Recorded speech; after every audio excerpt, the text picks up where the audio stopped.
Hi friends. இப்போ நான் என்ன சொல்ல போகிறேன்னா, பொண்ணுங்களை பற்றி தான் சொல்ல போகிறேன். இதை பாருங்கள், பெண்களுக்கு பெண்கள் தாங்க எதிரி. நம்மளுக்கு சுதந்திரம் கிடைக்குன்னா பெண்கள் ஒத்துமையாக இருக்கணும். எல்லா பெண்களும் பார்த்திங்கன்னா, ஒரு பொண்ணு அப்படி ட்ரெஸ் போட்டு போனால் இன்னொரு பொண்ணு சொல்லுவாள், பாரடி அவ இப்படி ட்ரெஸ் பண்ணிட்டு போகிறான், அது அவளுடைய உரிமை, அது அவளுக்காக அவள் பண்ணிக்கிட்டு இருக்கா அப்படின்னு நினைக்கிறதே கிடையாது. அவள் என்ன பண்ணாலும் இன்னொரு பொண்ணு மட்டும்தான் ஒரு பொண்ணை குறை சொல்லுவாள். ஆண்கள் எல்லாம் சொல்லவே மாட்டாங்க. பொண்ணுங்க எப்போ சொல்லாமல் நிறுத்துறீங்களோ அப்போ தான் நம்மளுக்கான சுதந்திரம் நம்மளுக்கு கிடைக்கும்.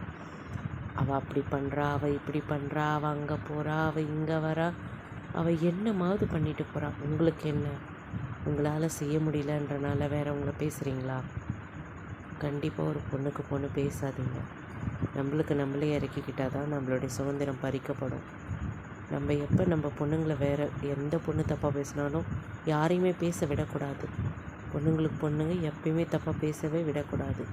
அவளுடைய சுதந்திரமாக அவள் வாழ்கிறா அப்படின்ட்டு நம்ம எதிர்த்து நின்று பேசினா தான் நம்ம பெண்களுக்கான சுதந்திரம் நிலையாக இருக்கும். என்றைக்குமே பெண்களுக்கு சப்போர்ட் பண்ணுங்கள்.